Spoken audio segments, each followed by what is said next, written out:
Hey everyone, welcome back to the channel. Today we're diving into the long-awaited sequel that Netflix just dropped, The Old Guard 2. You remember the first one from 2020, right? The pandemic was raging, theaters were shut down, and boom, Netflix gave us The Old Guard. It was a total surprise hit. Great action, complex characters, emotional depth. It showed us that a high-octane action flick can also make you feel something. Fast forward to 2025, and The Old Guard 2 is finally here. Charlize Theron is back. Kiki Layne is back. And yes, the Immortal Squad is ready to save the world again. But does it live up to the first one? Well, that's what we're here to talk about. Charlize Theron still kills it, literally and figuratively. She's playing Andy, the ancient but badass warrior who's now mortal after the events of the first movie. Kiki Layne returns as Niall, the newest immortal learning how to carry the burden of eternal life. Their chemistry? It's gotten even better.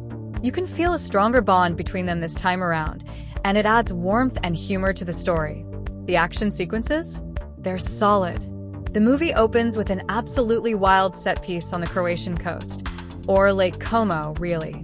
You get your vintage cars, your sword fights, your tight choreography. The whole thing is a visual feast.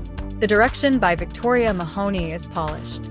She keeps the pace brisk, the action clear, and the characters grounded.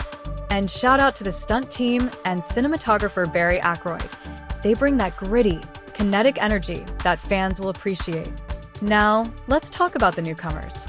Uma Thurman plays Discord, an ancient immortal with centuries of secrets and some serious power plays up her sleeve. Henry Golding is Tua, a former immortal warrior turned historian, who's been chronicling the group's impact on history. It's a cool addition that adds lore to the world building. This sequel doesn't quite have the same spark as the first film. And a lot of that comes down to the absence of Gina Prince Bythewood, who directed the original. She brought a deep emotional layer and a strong cinematic voice that made The Old Guard stand out in the crowded action genre. Victoria Mahoney does a good job, but it feels a little safer, a little more conventional. Also, remember that intense queer romance between Joe and Nikki from the first film? It was groundbreaking, powerful, emotional. In The Old Guard 2, they're still together, still badass, but they're sidelined. Their screen time is limited, and even moments that look like they're leading to romantic payoffs, like a kiss, fizzle out with just a forehead touch. It feels like Netflix chickened out from going deeper. That's disappointing. And let's talk villains. Gwyn is back, Andy's old companion who spent centuries drowning and reviving at the bottom of the ocean. She's understandably angry, but her arc is undercooked. We get some good tension when she and Andy finally clash in Rome. That alley fight is intense and emotionally charged, but it doesn't lead to a meaningful resolution. And the big showdown between Andy and Discord? Given we have Theron and Thurman, two action icons, it should have been epic. Instead, it barely registers.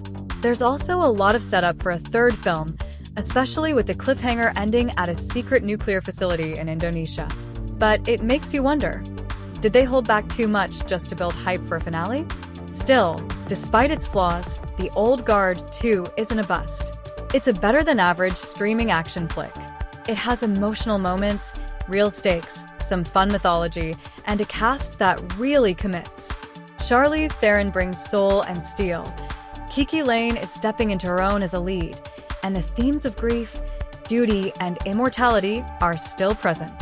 It might not kick as hard as the original, but it's worth watching, especially if you're already invested in these characters. Let me know in the comments, did The Old Guard 2 live up to your expectations? Are you down for a third film? And how do you feel about where the story is heading? If you enjoyed this breakdown, hit that like button, subscribe, and turn on the bell so you don't miss what's next. I'll catch you in the next one.